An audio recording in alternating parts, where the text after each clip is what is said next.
If you are an Indian, a Hindu, coming from a different culture, different religion than those who founded this country, those who grew this country, built this country, made this country the beautiful thing that it is today, what are you conserving? You are bringing change. I'll be 100% honest with you. Christianity is the one truth. Jesus Christ is God, and there is no other God. Like I said, I'm not here to justify my faith to you any more than you are to me, but what I do share is the value set this country was founded on. And I think that it's really important that we not reinvent the founding of this country.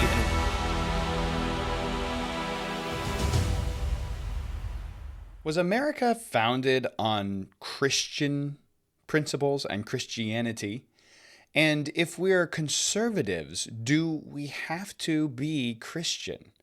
Because conserving America means going back to its roots, which are Christianity. Should we not vote for, or should we insist that our conservative leaders are Christian? And is this Christian nationalism? Is Christian nationalism a bad thing? Oh my goodness, there's so many questions that are raised. Recently, Vivek Ramaswamy was at a Turning Point USA event in Ohio, I believe, if I'm not mistaken. And he, of course, is a Hindu. I think you probably know that. Not a Christian. Turning Point, you can see I got my Turning Point shirt here. My Here My Lord Send Me Charlie Kirk shirt. Very, very proud of this shirt. I enjoy it very much. But now I've lost my place. So where was I? Vivek Ramaswamy. Vivek, he was at a Turning Point USA conference. Now, what Charlie Kirk was known for and is known for today is that he used the issue of politics and conservatism. He didn't just argue for conservatism and for conservative politics. He actually used that to draw people upstream to show where those views came from and brought them to Christ Jesus, who is the source for our conservative views as Christians. So it is a little odd to have a Hindu, Vivek Ramaswamy, speaking at a Turning Point USA conference or event, because Turning Point is all about not just conservatism, but also Christianity as the basis for conservatism.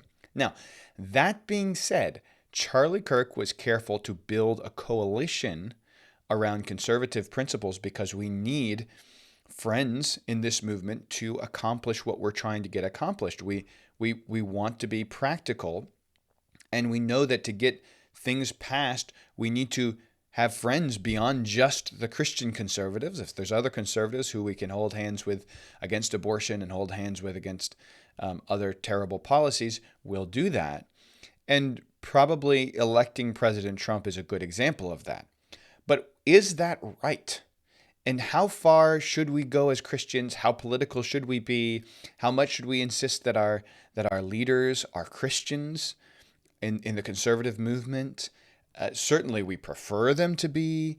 How far do we go with this? That's a good question. And I want to talk about it. We're going to go to Romans 13 and talk about that and 1 Timothy chapter 2. These are some passages that I think really speak to this issue. But first, let me show you a conversation between Vivek Ramaswamy at this Turning Point USA conference and Jeremy Carl. Jeremy Carl's on X. You can find him there. And he posted this video. This is him confronting Vivek during the event. And I think this is interesting. I think this provides us an interesting backdrop for our episode today.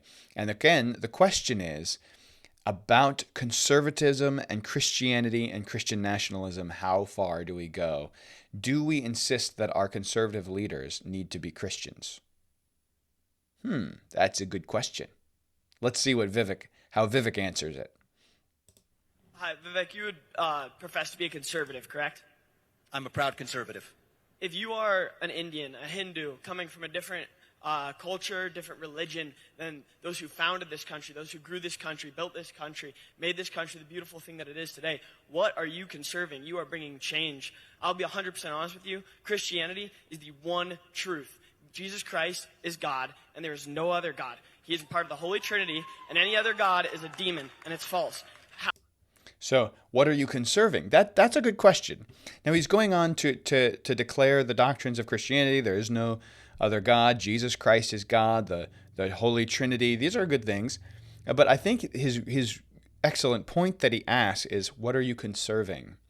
If the founding of the country is Christian and you want to be conservative, you want to conserve the country as it was founded, and you're not Christian, how can you be conservative? That's an interesting question. It's at least worth discussing. So let's see how Vivek responds to that. How can you represent the constituents of Ohio who are 64% Christian if you are not a part of that faith?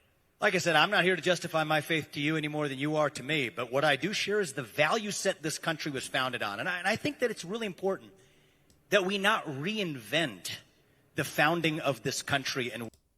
Okay, so I believe in the values that this country was founded on, and let's not reinvent the founding of the country. Ooh, that's an interesting statement. What do you mean by that, Vivek? What it was actually all about.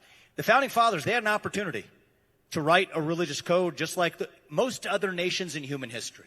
All right, founded either on a monarch or a particular faith or a particular lineage. That's where most nations in human history are founded. Not America. We are the only country in the human history where there is a set of civic ideals that brought together a divided polyglot group of people 250 years ago, where freedom of conscience was a core belief set of our founding fathers, all the way to Thomas Jefferson. Okay, so he's saying we are the only country in human history that came together on civic ideas and not on religion.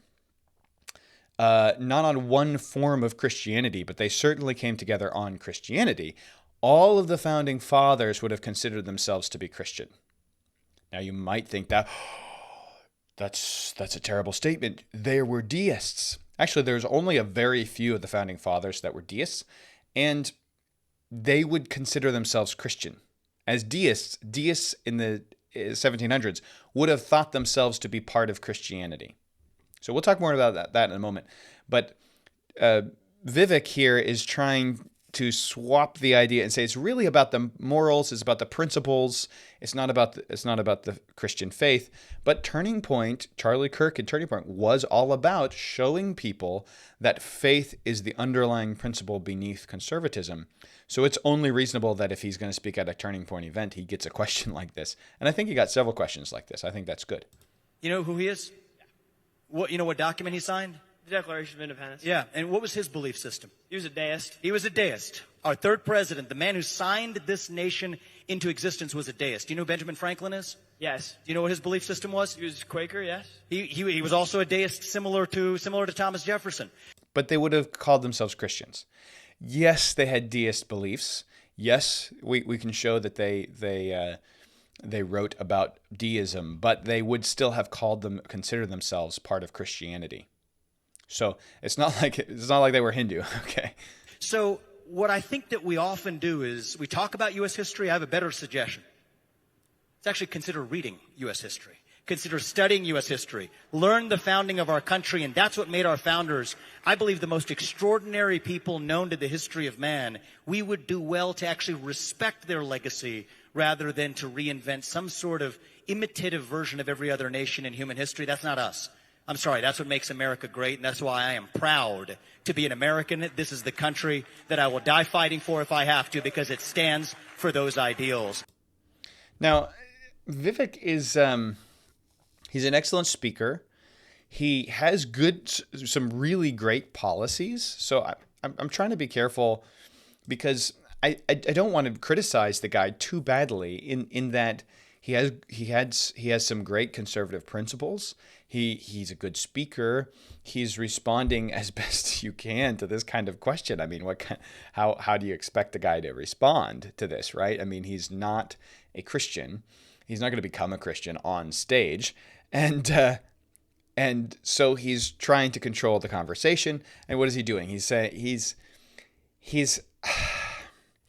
kind of belittling Jeremy. He really isn't, and it comes across, I don't think the way that Vivek wants it to come across, because what he's saying is you don't know American history. Well, Vivek obviously either doesn't know or is just trying to reinvent American history because it's true that all the founding fathers would have considered themselves to be Christian or part of Christianity, even though they had disagreements on like miracles in the Bible and the deists, the very few deists, there's three of them, four, maybe four, deists among the founding fathers, just a few of them. A few of them would have believed, deism would have said that that Jesus wasn't God, that there wasn't a deity in Christ, and they would deny like miracles in the Bible. So they weren't true Christians, right? Those are essential Christian doctrines. But they would have considered themselves Christians. They revered the Bible and saw it as the Bible. They respected it. They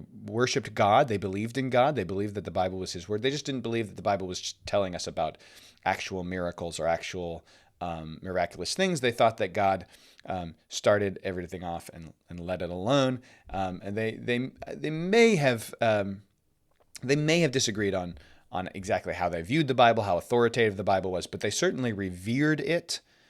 And so when you're talking about this, Vivek, you're equating Hinduism with a basically heretical sect of Christianity, but that still at least claims that the Bible is true. It's like saying that Hinduism is equal to Mormonism.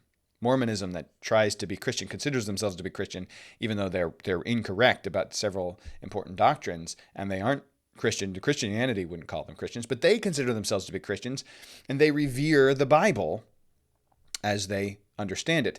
And so a Mormon being a part of the founding fathers, nobody would say, well, that's not a Christian.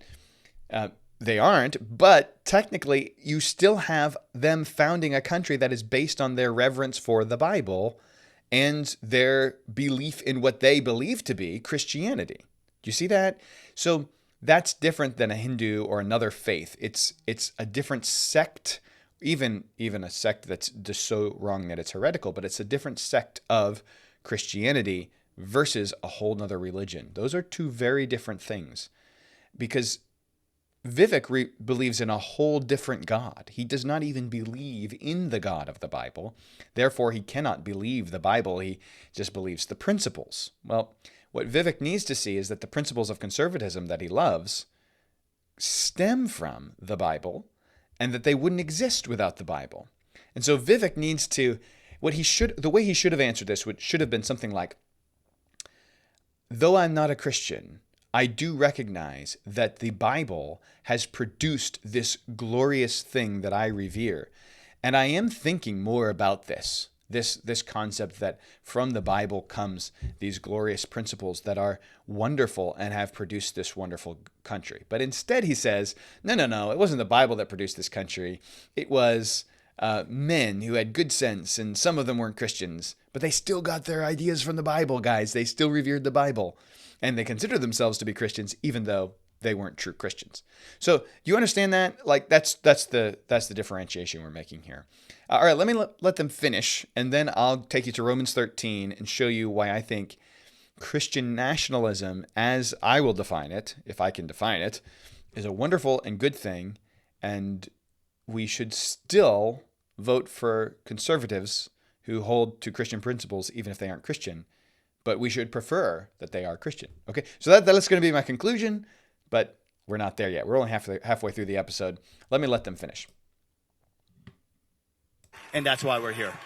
Right, so Keep praying and pledge allegiance to the flag, my friend. Thank you. Of course, Christ is king, but my response to that would be the same way that my church would let a practicing Hindu, a practicing Muslim, a practicing Jew come in and enter and worship with us on a Sunday morning. That person would not be allowed membership. And I'm not saying don't give other religions citizenship. I'm just saying you can have freedom of religion in an extremely religious environment. And that is what our founding fathers intended. If you look at the structure of our government, it is a replication, a mirror of the structure of Reformed churches in America in that time. You can have freedom of religion in a very religious environment. So shouldn't we have more religion and still allow freedom of religion? And I still think that we need to recognize, and I mentioned Matt Walsh in a previous episode not too long ago, and I do think that he makes a good point when he says the founding fathers, when they were thinking about freedom of religion, we know what they were thinking about. They were talking about freedom of the Christian religion. Any Christian sect They wanted Christian sects not to be persecuting one another in America. They weren't necessarily saying that Christianity is equal to any other religion. They didn't believe that. They were all Christians, and almost everyone in America was at the time. So while they certainly would allow you to be whatever faith you chose, they were specifically had in mind Christian religions because that's what everyone practically was. The Muslims were people that we fought against in the founding of our country.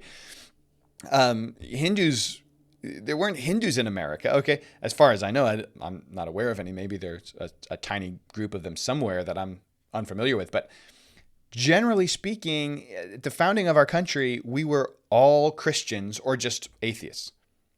And they're saying you have the freedom to have whatever Christian sect you want and whatever belief you want there.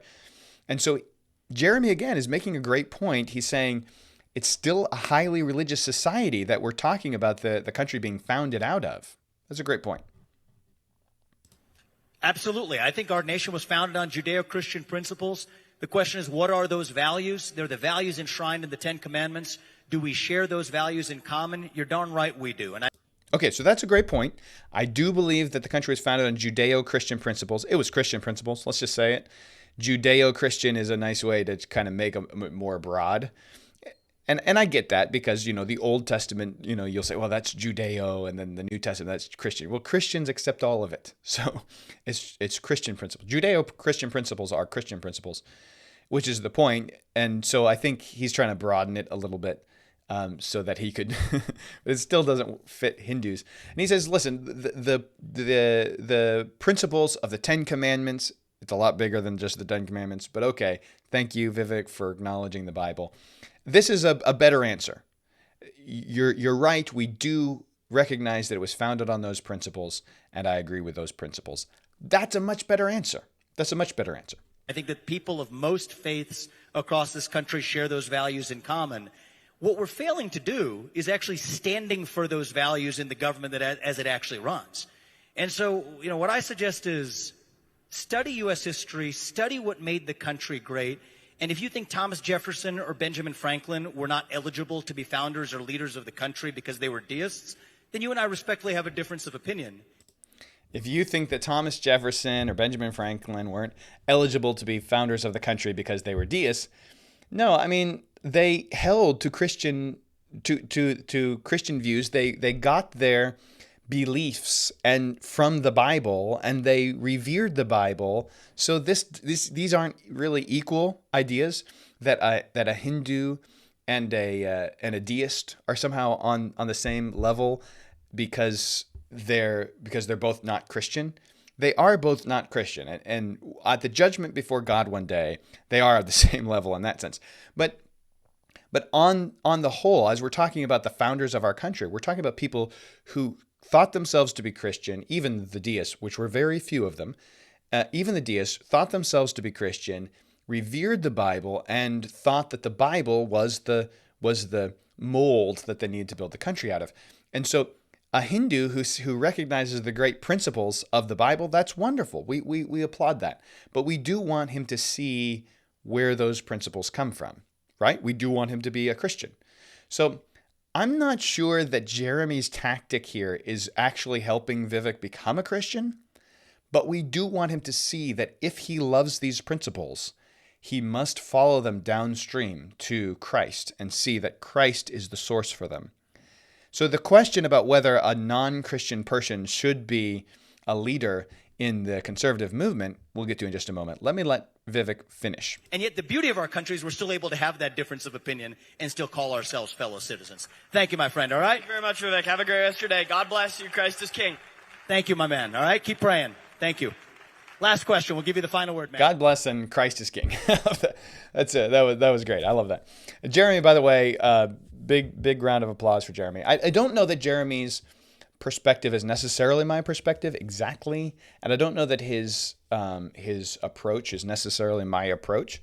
But hey, look, he approached it, and he did what he could. He preached Christ to a Hindu man and tried to point him towards the source for his good idea. By the way, if there have been countries built out of Hindu principles, and we know where those countries are. We can find them.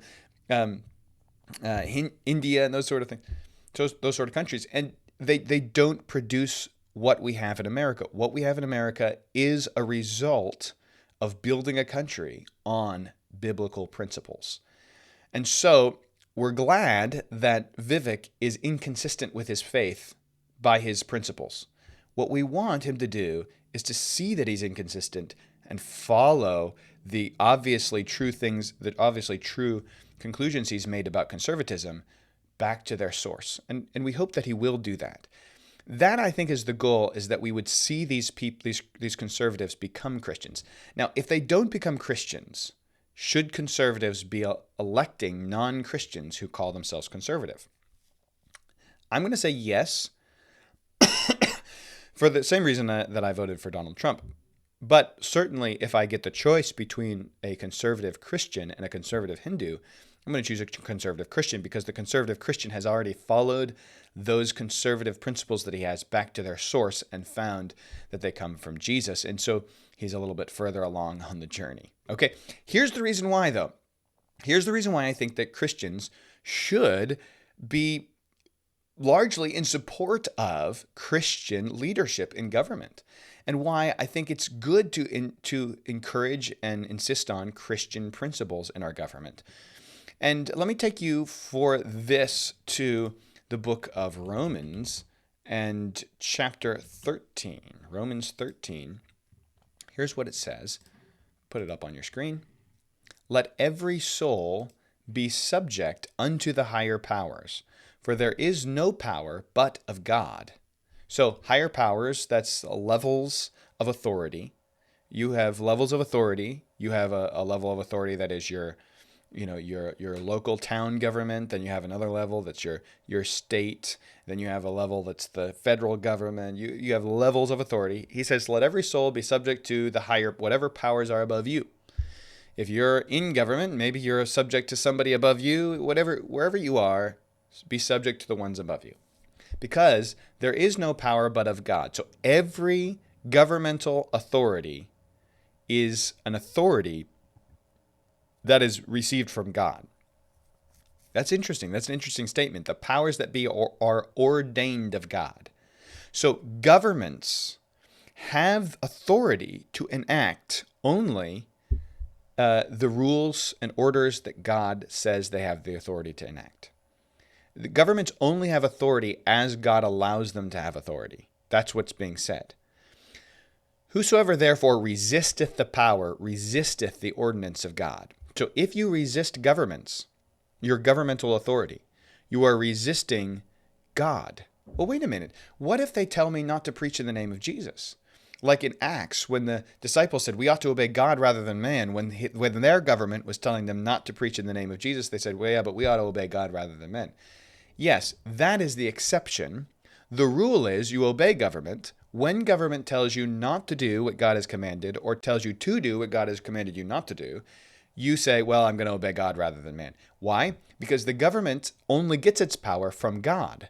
So the higher authority is God. The lower authority is government, and then we're down here, right?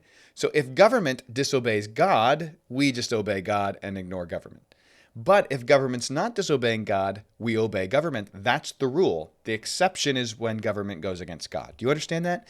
So then we obey government until they tell us to disobey God. If that's the case, then we want a government that we can obey, because the rule, the standard is obey your government until they tell you to disobey God. So then we want a government that's not going to tell us to disobey God. How do we do that? Well, we have an interactive government. We have a government that we have a participatory government. We have a government that we can participate in.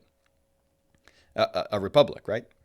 So then as Christians, should we participate in the government and insist on them being biblical and godly in their laws? Yes, because God says that He's the power that gives government the right to do what they're doing. So of course, we should participate in government. Look at this verse 3. Here's what governments are supposed to be. They're supposed to be, for rulers are not a terror to good works, but to evil. So if there's evil going on, there's supposed to be a terror to that. If there's good going on, they're supposed to allow and support that. Okay? If you're praying outside an abortion clinic and you get arrested, that's government doing the opposite of what government's supposed to do. How do we keep our government from doing that? By participating, by electing the right officials. Okay? If we can get Christians elected, that's the ultimate goal. Wilt thou not then be afraid of the power? Do with that which is good, and thou shalt have praise of the same. Governments are supposed to praise the people who do good, and you're supposed to be afraid of governments when you're doing evil. It shouldn't be reverse, right? For he is the minister, the servant of God to thee for good. The government is the servant of God. If the government is the servant of Yahweh God, our God, Christians believe that our God is in charge of government, and governments are supposed to serve him.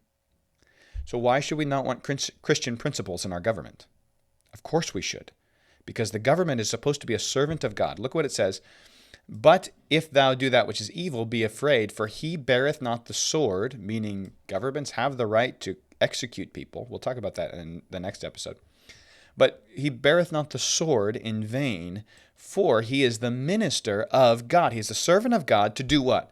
A revenger to execute wrath upon him that doeth evil. The government is God's servant who's supposed to be enacting God's wrath against evildoers. That means the government is a servant of God and is supposed to be doing that which God instructs it to do. Enacting God's wrath, God's justice. Yeah, this is why we want Christians in charge of our government, because Christians know that they serve God and have to execute, if they're in government, his wrath upon those that do evil. They understand what is right and what is wrong because the Bible declares it to us. They understand what is evil and what is not evil because the Bible declares it to us. This is why as Christians we want Christians in government, because government is supposed to be a servant of our God, Yahweh. And Christians also are servants of our God, Yahweh. So, does that mean that we can't vote for a person who's not a Christian? No, of course not. Of course not. But we would much rather them be a Christian because that's consistent. Now, if we see someone who's supporting the right principles, we will vote for them. But if we get the chance, we'd rather a Christian. Why? Because a Christian understands Romans 13, that government is a servant of God to do God's justice. If it's not God's justice, it's not justice. Now, let me pair this with 1 Timothy chapter 2. Here, we're to pray for our leaders. Now, Paul didn't live in a participatory government where he could participate in who becomes the next emperor. But here's what he says. I exhort, therefore, that first of all, supplications, prayers, intercessions, and giving of thanks be made for all men, for kings, and for all that are in authority, that we may lead a quiet and peaceable life in all godliness and honesty. He says, listen, we're praying that God will give us leaders that will actually do God's justice. We're praying for a Romans 13 government. We're praying for a government that we can obey. If we have to disobey the government, we will. We will, because we'll have to obey God if the government tells us to go against God. But we want a government that we can obey. That's our goal. That's our heart, is to have a government that is executing God's wrath on evil and supporting that which is good so that we can obey them. That's our desire as Christians. If that's our desire and we live in a government that we can participate in, we should absolutely insist on Christian principles in government. There we go.